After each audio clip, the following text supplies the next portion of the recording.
Welcome to Hot Topics in International Trade, brought to you by Braumiller Law Group and Braumiller Consulting Group. Hi, this is Bob Brewer with Braumiller Law Group and Braumiller Consulting Group. Welcome to the podcast. With me once again, Victoria Holmes from the Dispatch in Washington, D.C. Hey, Victoria, how are you doing? I am good. Yesterday was a crazy day for us at work. We did the birthright citizenship. Oh my God, did you tapped? I tried to watch a little bit of that, but Well, I didn't watch it because I was in front of the Supreme Court setting up for a live stream. So I was like, we had two people inside the Supreme Court, 3 people outside the Supreme Court. 2 of our reporters were in, or one of our reporters and extruder was in there listening to oral arguments, and I was outside setting up for a live stream. And I was able to catch President Donald Trump leaving the Supreme Court before oral arguments ended because he went out the back. Yeah. And I just happened to be going out the back, and you can't have phones in the phones or laptops while oral arguments are happening. Right. So I just happened to be like, oh. well, it wasn't really going his way. So he just said, I'm bailing on this.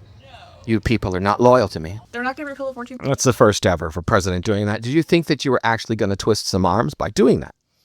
I think he thinks. He's thought, but that's just, they have to be so far above that. Yeah. In order to, I think, so far above that.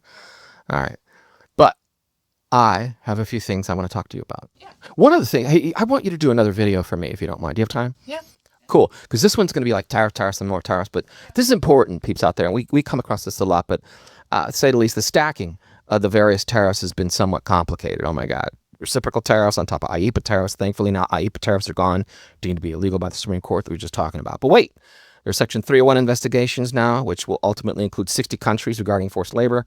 Then we add in 232 remains. It's steel, aluminum, timber, auto parts, copper, derivatives.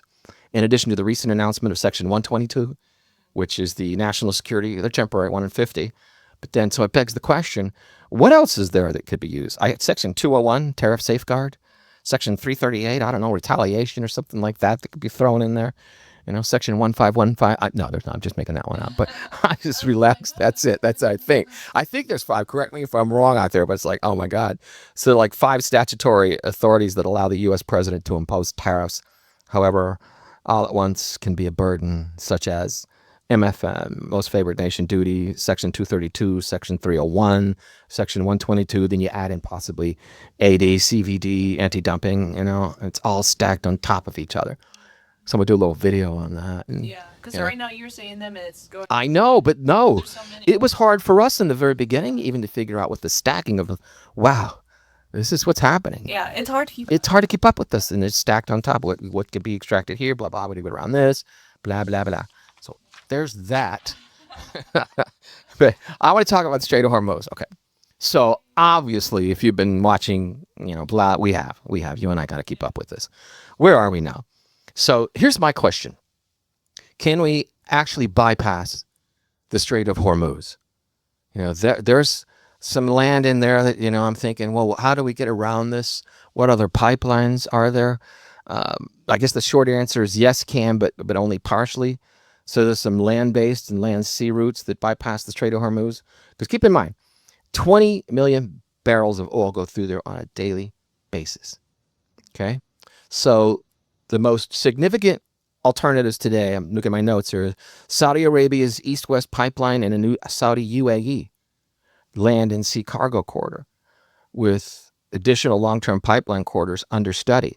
Why wouldn't they be? So I think Iran needs to think about this now. This is, Donald Trump says they have no cards to play. Yes, they do. And they're playing it right now with the Strait of Hormuz. It's all aces on their behalf. And so they need to think about, all right, so we're going to force them to go around us. Who's them? Them right now is like between 35 and 40 countries that the UK has taken the lead on pulling in now. So, and I swear to God, China needs to jump in. They're not on the list just yet, but 85 to 90% of all China is what's coming out of Iran. What the heck are you, Xi Jinping? Let's go, because you could be jumping in on this too. So once again, here we are with all of these countries, with the U.S. obviously not invited, forming another coalition. Do we know that the U.S. was uninvited, or is it? Well, yeah. I mean, why would you have them? They caused this, So they're forming a coalition, and I think they had their first meeting where it's April 2nd. Yeah. Right. Reporting in the morning, and I think they had their first meeting like European time in the morning, Yep. April 2nd. Yep. But like the key caveat that I saw from the reports that I was reading is that they're forming this coalition to create a plan once a ceasefire has been implemented. Right. So it's like, I don't know, it just doesn't seem like it has like much footing, because I was thinking when I hear this, like, oh, there's 35, actually at this point, I think over 40 nations. Yeah, it's growing daily. I mean, last to jump in, I think, were Greece and Somalia. Yeah, like It's crazy, but yeah. happened like really recently. Yep. This coalition or whatever, and they're meeting virtually. Like that's how they're Yep. they're able to meet. And to me, and then once I read like, oh, once a ceasefire is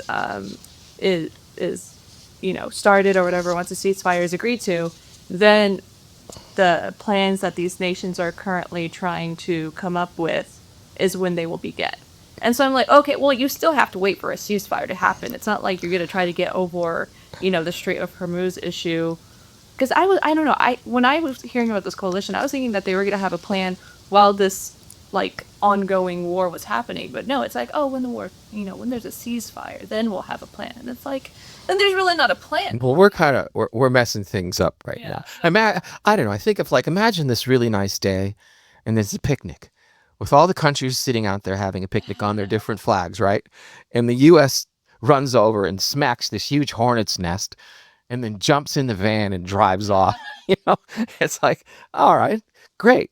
And I kind of think of it, until we get the hell out, none of this can really come to fruition. You're correct, I think. So they probably need, and I still don't get this. If we in fact have just absolutely decimated, I mean, all the things that President Trump is naming, I don't care if it's the Navy, the Army, or whatever, that we've just totally wiped off the face of the planet, then why the hell do we need to continue bombing at the rate that we're bombing, or really pump it up over the next 2 to 3 weeks? I mean, what's the diminishing return? I mean, when you think about what we're spending, I mean, I was looking at the cost, depending on what kind of bombs are dropping right now, but my God, it's into the millions. And hey, I just paid $4 or a little bit more at the pump. That's my money. If it's all decimated, then let's go. If you're going to move out and you're saying it's up to everyone else to jump in and get this thing restarted, get the hell out. Yeah, President Trump's address was kind of, I was reading through the transcript. I didn't listen to it because I was on the plane. But, I was reading through the transcript, and it just seems like, first he talked about Artemis, which is awesome, and then... It's too bad that Artemis, by the way, has been overshadowed by this. I think, anyhow, go ahead. No, but it's really cool, and it is really sad. Yeah. I saw Project Hail Mary, saw when the space kicked. But yeah, so his address, when I was reading through the transcript, I mean, it's weird because it sounded like earlier in the week, or at least last week, he was saying that there was going to be that things would start wrapping up. But then in this address, he was making it, he kind of stepped away from that rhetoric and was talking more about how there's going to be continued attacks or something like that. Yeah. And so I'm just kind of like, oh yeah, so there's no plan for this to end. And ceasefire talks, he's talking about there's these ceasefire talks going on. You hear that coming from the Trump administration. And then you have Iranian officials saying that there's not ceasefire talks. I mean, it's very confusing. I mean, it really comes down to, who do you believe? Exactly. Yeah. Who do you believe? Do you believe the Iran government, or do you believe the U.S.? I mean, what have they got to lose at this point? The rhetoric coming out of there, well, we're not talking to them. Yeah, but at the same time, the Iranian government, whenever they have a message, I mean, it's just like a joke. You know what I mean? It's all puffing up, trying to make it seem like they have more than what they are, and it's just to me, it falls on deaf ears when you stand there and you say, never before in the history of the planet has a country's military gone in and absolutely crushed. Come on. Is that really necessary? Starmer saying we're going to have a coalition to talk about what's going to happen when there is a ceasefire. Yeah. And the only thing that I've so far, again, this is very, very new as we're recording this, but the only thing that seems like this coalition is talking about is how to demine the Strait of Hormuz. Yeah, that's a tough one. Now, I heard at one point that the Japanese had a couple ships that do just that. And I thought Takashi was going to get involved. I don't know, because she wasn't really happy with her visit to the White House when he embarrassed her with he said about the Pearl Harbor bombing. But if anybody knows about surprise, it's like, ow. Sometimes I swear to God, when I was talking, I always just see Homer Simpson popping up in the lower left corner going, "Don't." Look, did he just say that? Or like a Michael Scott moment where everyone's like, you see Marco Rubio. Well, I can't remember. I'm getting old. But he had one phrase about the bombing where we were going on this to hell and whatever it was. Yeah, but it was like, oh my God, I can't believe he said that. But anyhow, back to the coalition that's actually forming out there. I mean, it's Europe. You know, it's. I'm looking at my notes. United Kingdom, France, Germany, Italy, Netherlands, Denmark, Latvia, Slovenia, Estonia, Norway, Sweden, Finland, Czechia, Romania. I mean, they're all in. I look at it from the standpoint of, who else from, when you talk about East Asia, I know for a fact that South Korea is involved. Obviously, and let me finish this other list. Sorry, because it's Lithuania, Portugal, Croatia, Bulgaria, Kosovo, North Macedonia, Montenegro, Albania. Then, actually, it is Japan, South Korea, Australia, New Zealand are involved. Middle East, Bahrain, United Arab Emirates, Americas and Caribbean, Canada, Panama, Trinidad, Tobago, Chile, and then Nigeria, Marshall Islands, Moldova, and as I said, Somalia and Greece jumped in, and the list goes on and on and on. So all these countries, and it's the anti-American sentiment because you started this crap, and now we've got to finish it. But I still think that America at some point will be involved in, I guess, demining or something. I mean, they have to be. I think, honestly, we just need to get out.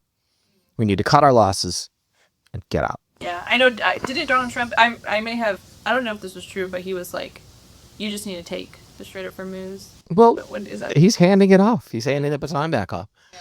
I did the hard part. You smacked the hornet's nest. Yeah. We were having a picnic. Wasted our military. And you drove off in the van, and you left us here, and we're all getting stung. So we'll deal with it. But that's just them. I think maybe the UK's got some communication going on with the Iranian government saying, look, we didn't want this. We know that up front. We'd like to get this thing opened again. They could say, I'll tell you what now, we're going to start charging. It's going to be like a toll booth. Weren't they going to do that? Yeah, I mean, I thought they already were to a certain extent. There are a couple countries that have said, look, I'll tell you what, we'll plop down $1 million per ship if you let them through. What's it mean to them? I mean, how many barrels of oil? I mean, think about it. I mean, that's why I thought, Xi Jinping needs to be getting involved here too. Yeah. If we had China on board, that would help.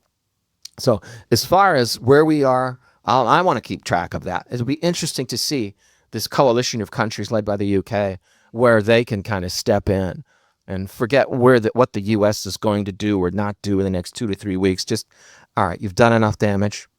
Leave. Let us talk to the Iranian government. Let us work this out. But go away. Yeah. That's kind of what I think might happen here. Yeah. I mean, it sounds like President Donald Trump is, at least for the next 2 weeks, still going to be deploying military operations on there. I think they're going to pull back on that. Okay. Interesting. This whole decimating of Kyrgyzstan. Because think about it. We don't want to screw the Iranian people. We were in this to help them in the beginning. Oh, so, yeah. I mean, you bombed the desalination plant. Now they don't have water. What? Or they don't have what they need. That's not right. I mean, military installations and all that, that's one thing. But when you start talking about, civilians, that's totally another. And I hate to hear when civilians are killed in these wars as well. Struck like an all-girls school. Yeah, we did. Yeah, we did. And that it's like, you know what? An old. That really bugs me when that happens in war. I mean, of course, that's what Putin did the whole time he was going at Ukraine. We've already kind of condemned Putin. Yeah, and he's a war criminal. So I basically wanted to. Was Ukraine on that list of the countries that? Well, I don't see them on this list. But again, this is very new because they said 35, and then it's growing. 40, yeah. It's growing. I can imagine you'll probably have 5 more, 10 more in the next month. Who knows? I'd just be interested to know if Ukraine would be on that list. No, I'm sure. But they're helping out basically even with drones. They become the experts in drone production now. Hey, this is where we go with these things. But we are forced now these countries to think of an alternative. So Iran has to be thinking about that. Can they get around us? Because we have some really good cards to play right now. We don't want to see them go around us. So I don't know. If we started laying some pipelines or whatever, would they bomb those?